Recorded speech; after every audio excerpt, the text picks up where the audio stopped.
Welcome to Austin, a community on the west side of Chicago. Austin is a beautiful community with flourishing parks, a performing arts center, several community murals, and youth and community organizations. One notable youth organization is Build Chicago, which was our host site for the summer.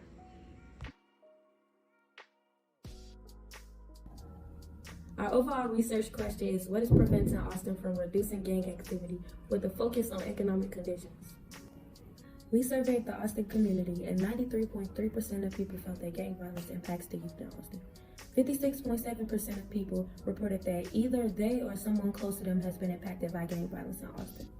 Thus, working to reduce gang violence in Austin is vital. The health outcomes sub-question is, how is gang activity harming the health and well-being of the Austin community?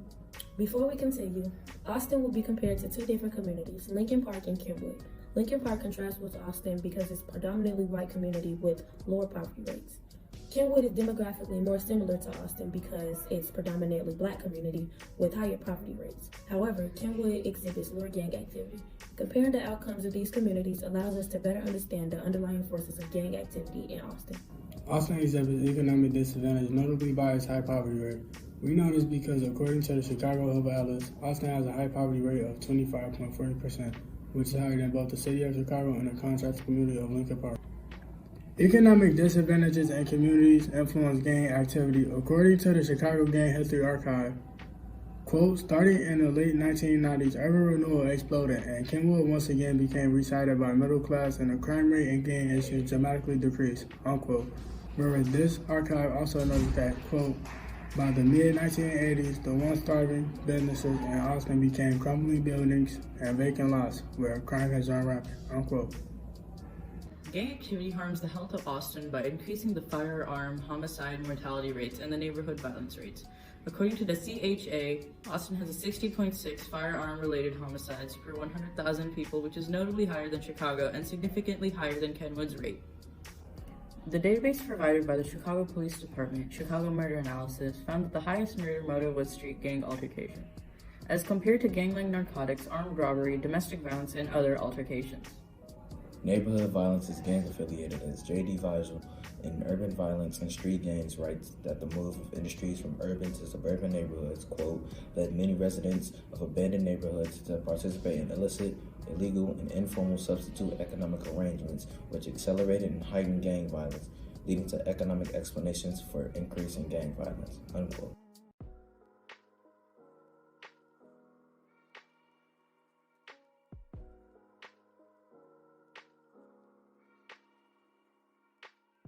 Our historical context sub-question is, what are the two most important historical factors that have caused poor economic conditions in Austin that contribute to gang activity? One factor that influenced Austin's economic conditions is white flight, which is when white populations move out of urban areas, typically becoming minority-occupied to suburban areas.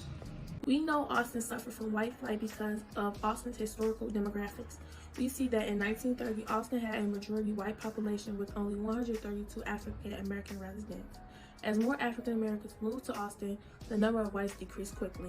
This negatively impacted the Austin community because, according to Lindsay Haynes' publication, The Effects of White Flight and Urban Decay in Suburban Cook County, quote, as the community declines, affluent consumers leave, so do retailers and industry. Thus, the demand for labor shifts away from declining neighborhoods in favor of high-growth white areas, end quote.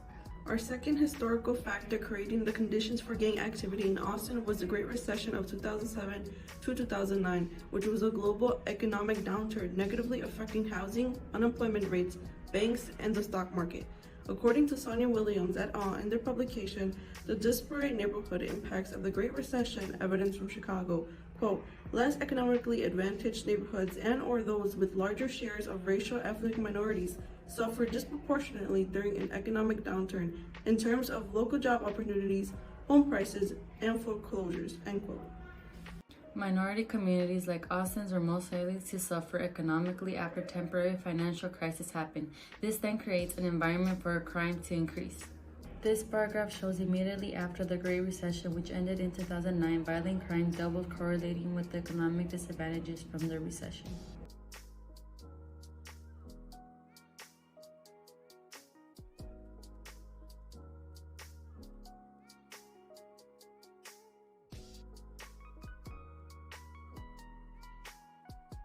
Our policy response sub-question was, what strategies can be used to address economic conditions and reduce gang violence in Austin?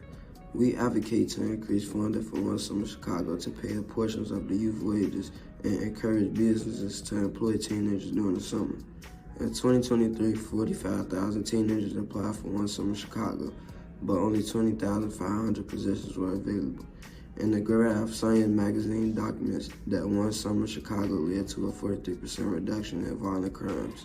According to the National Bureau of Economic Research, quote, One Summer Chicago reduced the number of violent crime arrest participants by 33% over the subsequent year, end quote. This shows that One Summer Chicago is effective in reducing violent crime.